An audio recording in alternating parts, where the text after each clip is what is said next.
nous allons maintenant lancer un avis de recherche. Ministre chinois disparu, et pas n'importe lequel. On va en parler avec Catherine Gentil de Cannes-Côte, le colonel Goya, Jean-François Boutors et François Clémenceau. De quoi s'agit-il? Et que se passe-t-il surtout à Pékin? Eh bien, le ministre de la Défense, le général Li Changfu, n'a pas été vu depuis plusieurs semaines. C'est le ministre, ou plutôt l'ambassadeur américain au Japon, Rahm Emanuel, vous le connaissez bien d'ailleurs, François Clémenceau, Rahm Emanuel, qui a communiqué et mis le feu aux poudres. Comment dire? Regardez ce qu'il a mis sur son compte Twitter X. Il y a quelque chose de pourri au royaume du Danemark. Évidemment, vous aurez apprécié cette entame shakespearienne, hamlétienne. De quoi parle-t-il? Du Danemark? Pas du tout. Nul n'a vu ou entendu le ministre de la Défense chinois, Li Changfu, depuis 3 semaines, il date. Il est absent d'un rendez-vous prévu avec le chef de la marine de Singapour, parce qu'il a été assigné à résidence?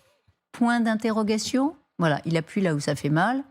Il souligne cette absence et évidemment veut dire à quel point tout cela est mystérieux. Jade Partouche, rejoignez-nous Jade, parce que vous avez regardé de très près cette affaire. Et d'abord, effectivement, de quand date la disparition de ce ministre clé qui était très très proche aussi de Xi Jinping, hein. La dernière fois qu'on l'a vu, c'était le 29 août dernier, donc il y a 3 semaines. Vous allez voir les images. C'était à ce forum Chine-Afrique à Pékin.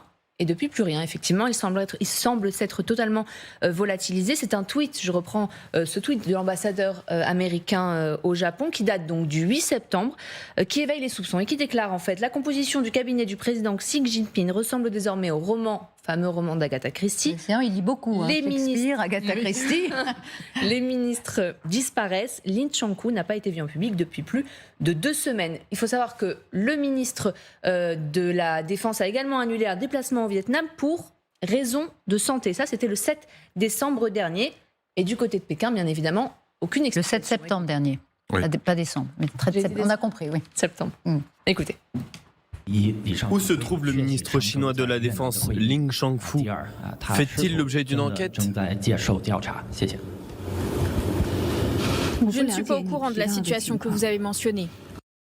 Alors, qu'est-il arrivé à ce ministre de la Défense qui était en poste quand même depuis mars 2023, donc 6 mois seulement, qui était également membre depuis octobre 2022 de la plus haute instance militaire? Eh bien, sa disparition serait très probablement en lien avec ce poste-là qu'il a occupé, vous le voyez, de 2017 à 2022.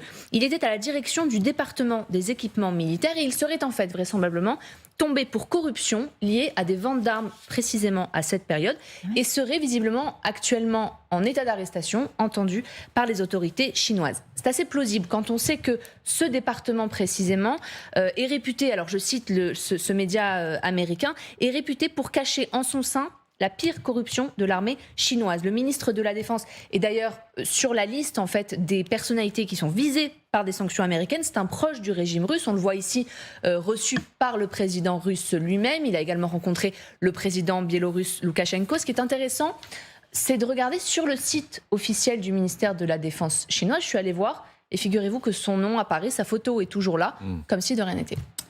C'est pas le Premier ministre à disparaître, hein, mystérieusement d'ailleurs. Effectivement, en juin dernier, il y avait déjà le ministre des Affaires étrangères, Chi Kang, alors je ne sais pas si ça se prononce comme ça, Chi Kang, qui avait effectivement disparu pendant 1 mois.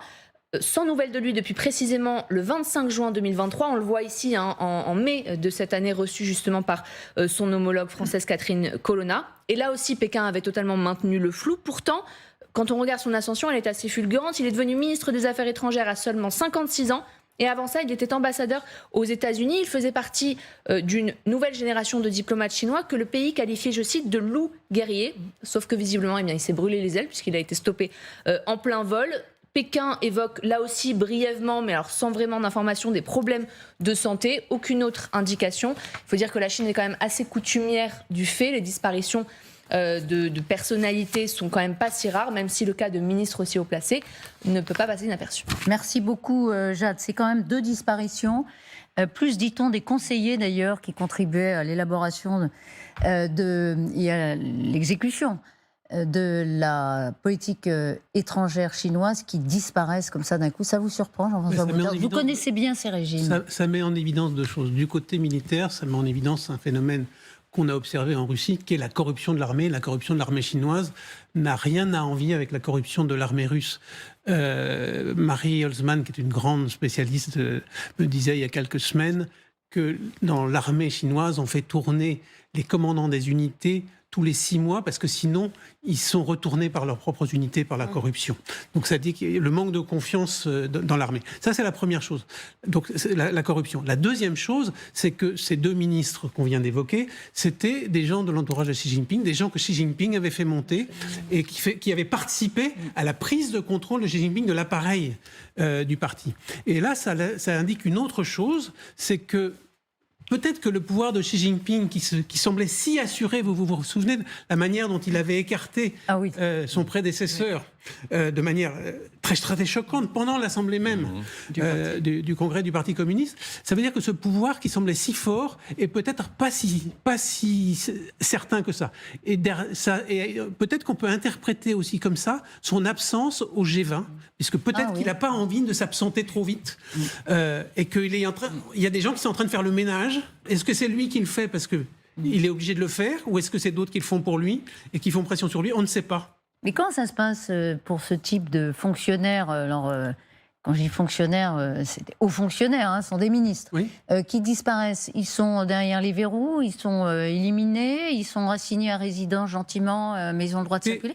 C'est quoi la règle chinoise quand un numéro 1 se débarrasse d'un collaborateur ? Je ne crois pas qu'il y ait de règles particulières. Ce qu'on sait, c'est qu'il y a un certain nombre de personnalités qui ont disparu et qui ont été mis dans des lieux dont on n'a pas eu connaissance, qui n'ont même jamais osé raconter ce qui leur est arrivé, parce que c'était pour eux trop dangereux, et on sait il semblerait qu'ils aient été soumis à des traitements extrêmement durs. Du type ? Des traitements de forme de torture psychologique très, très brutale, parce qu'il fallait qu'ils rentrent absolument dans le rang. Il y a même quelqu'un qui est connu dans un autre domaine, qui est l'artiste et dissident Ai Weiwei, qui lui-même a disparu un certain temps, et il est ressorti, il est à l'étranger, mais Ai Weiwei lui-même n'a pas raconté ce qui lui est arrivé. Il n'a rien dit. Oui, c'est un artiste plasticien. Voilà. Je vous rappelle que le prix Nobel de littérature chinoise est mort en prison. C'est Liu Xiaobo, et que sa femme Liu Xia a été assignée à résidence pendant des mois et des mois. Il a fallu toute une campagne internationale pour la faire sortir. Donc, faire disparaître les gens, les mettre dans des conditions qui fait qu'on ne puisse pas les retrouver et qu'ensuite ils ne disent rien, c'est une pratique chinoise récurrente. Mais et pareil, oui. Ouais, ça traduit aussi quand même ce que fait Xi Jinping depuis quand même maintenant plusieurs années. Il n'a pas attendu le congrès du Parti communiste pour s'y atteler. C'est effectivement de se débarrasser de tous ceux qui sont soupçonnés de corruption pour montrer à la population chinoise, à l'opinion publique chinoise, même si ce terme est peut-être pas très ne convient pas, mais tout de même que il ne se laissera pas démonter par tout un tas d'associés qui ont effectivement contribué à son ascension politique, mais qui s'en sont mis plein les poches. Et que ce soit des civils, que ce soit des militaires. Et après, on voit, si effectivement on retrouve un jour soit le ministre des Affaires étrangères, soit le ministre de la Défense, devant un tribunal en train de faire leur autocritique avant de purger 20 ans dans le goulag chinois, on aura effectivement la preuve que peut-être, et encore une fois, je n'accorde aucun crédit particulier à la justice chinoise, entre guillemets, mais tout de même, ce sera la suite, j'allais dire, instrumentale de ce qui était reproché. Si en revanche, on a zéro nouvelle et qu'on ne sait rien et qu'on entretient une sorte de mystère et de brouillard autour des personnages, là, ça devient inquiétant parce que ça prouve qu'il y a autre chose, vous voyez. Et on saura le mois prochain si effectivement le ministre de la Défense est vivant ou s'il est toujours disparu.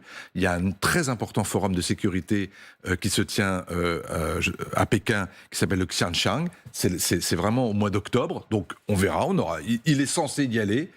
Et si ce n'est pas le cas, et s'il n'est pas démis de ses fonctions, et s'il n'est pas traduit devant un tribunal, ça prouve qu'il y a un gros problème pour le coup de gestion des plus hauts effectifs de la haute administration chinoise. Et là, pour le coup, c'est déstabilisant pour Xi Jinping. Et la défense, c'est pas rien. Il ne sait pas gérer. Le département de la défense, si on peut l'appeler comme ça en Chine, c'est pas rien qu'il soit étété comme ça.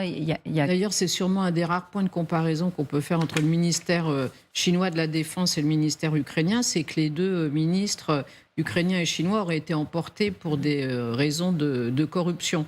Mais ce qui est sûr, c'est que pour la Chine, perdre de manière aussi rapprochée le ministre des Affaires étrangères et le ministre de la Défense, alors qu'on a été à un moment de paroxystique de tension entre la Chine et les États-Unis, c'est quand même dire que le pouvoir chinois est fragilisé. Parce que si Xi Jinping a été obligé de se débarrasser en si peu de temps à la fois du ministre des Affaires étrangères et celui de la Défense, ça veut dire qu'il y a quand même un vrai problème de fonctionnement au plus haut niveau est-ce que c'est de la corruption de l'État chinois. Alors, est-ce que c'est une rivalité interne? La corruption, c'est toujours l'argument utilisé dans les régimes peu démocratiques pour se débarrasser des personnes gênantes ou affaiblies.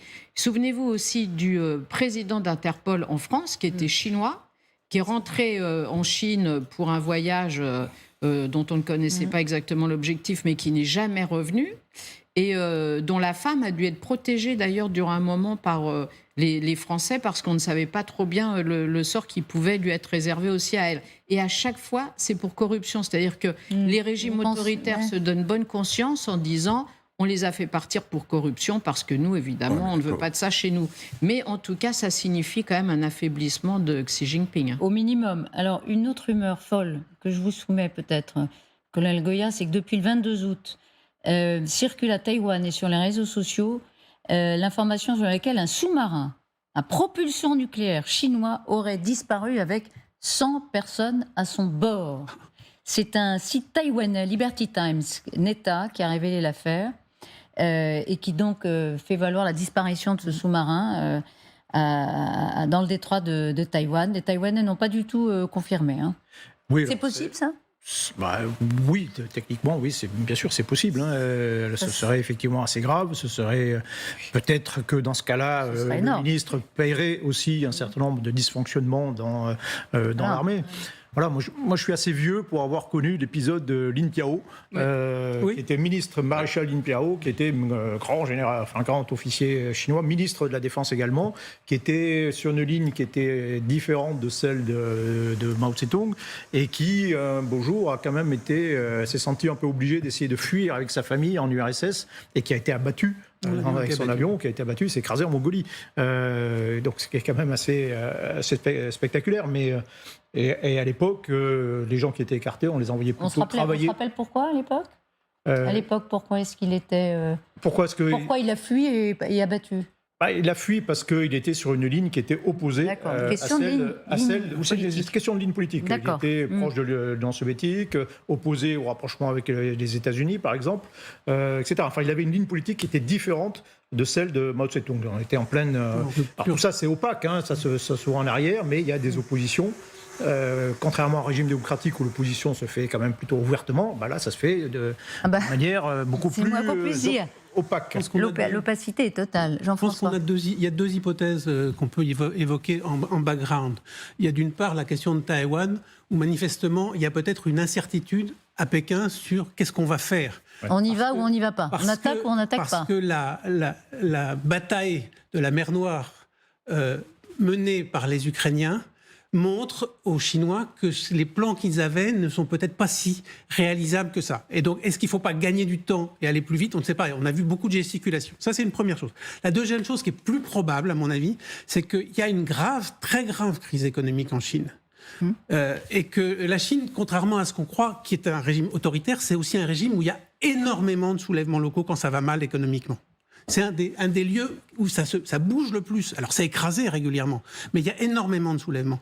Et donc, dans un contexte de crise économique où, notamment, il y a la crise immobilière en particulier, où les réserves même chinoises commencent à s'épuiser, le pouvoir, là, est vraiment fragilisé, parce que la ligne...